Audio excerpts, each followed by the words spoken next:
Hi, and thanks for logging on to the Daily DVAR Halach. And here's a brand new halacha for you, and it's for May 9th and the 13th day of Iyar. Here we go. Today we're going to continue with some kosher laws for your kitchen. Here goes.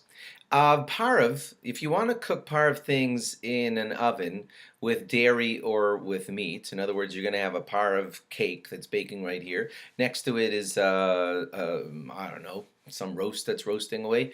It's fine. Just cover the dairy or the meat. Cover them very well. And as long as they're very well covered, then the parv item that's in the oven will be fine. Just make sure that that meat item is covered so it won't make the parv item into fleishiks.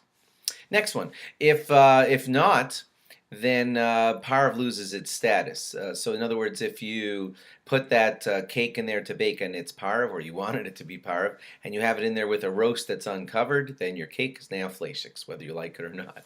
Okay, next one. If you have dairy or meat baked in a parv oven, then they should be covered. Dairy or meat that you want to bake inside of an oven that you're hoping to keep parv, you should be covering that dairy or meat in order to retain the parv status of that oven. You could cook dairy on the stovetop while meat is cooking in the oven. That's allowed. You could kosher an oven between meat and dairy. So in other words, let's say you have an oven that you always use for meat, and for some reason you want to just abandon its meat status and change it over to dairy because you're going to bake a bunch of cheesecakes for Shavuos in that oven. So you're allowed to do that, but you have to kosher it in between.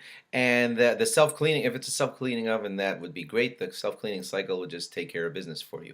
If it's not a self-cleaning oven, then you have another option, and that would be wait 24 hours in between the two. So whatever residue is in there now has, it's called no Saint Tom Lifgam. It gives a taste which is not a helpful taste because it's 24 hours old.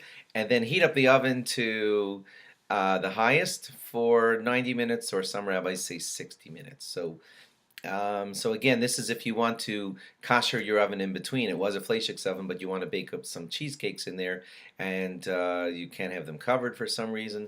So then you'd have to kosher it again by waiting 24 hours and then and cleaning it well. Don't forget to do that part. And heat oven to its highest for 90 minutes or 60 minutes, depending on which rabbi you follow. You should not store food items above an oven in your kitchen because the steam that comes up constantly from the oven could be affecting the food that's up there. It's best to have two microwaves. That's the best thing if you want to do milchiks and fleishiks. I know we can't manage to fit it in my kitchen, but if you can, milchik microwave, fleishik microwave, that would be the best way to do it. If you want to use the same one, then you'd have to clean the residue in between and cover the food very well so that it doesn't, let's say you mostly keep your oven, microwave, fleishiks, and one time you want to just do some milchiks in there, so clean it very well. No residue should be there, and then cover up what you're putting in there very well so it won't get the status of what you usually use that microwave for. Toaster oven, again, if you can manage to do it, it would be best to have a fleishik toaster oven and a milchik toaster oven.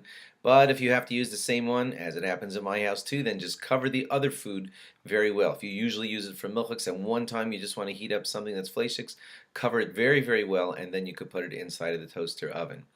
And parv food that was uncovered in a toaster oven type of situation, let's say it's a milchik toaster oven, and you baked a parv cake in there, well, if it was uncovered, then it's going to have the status of whatever the toaster oven is.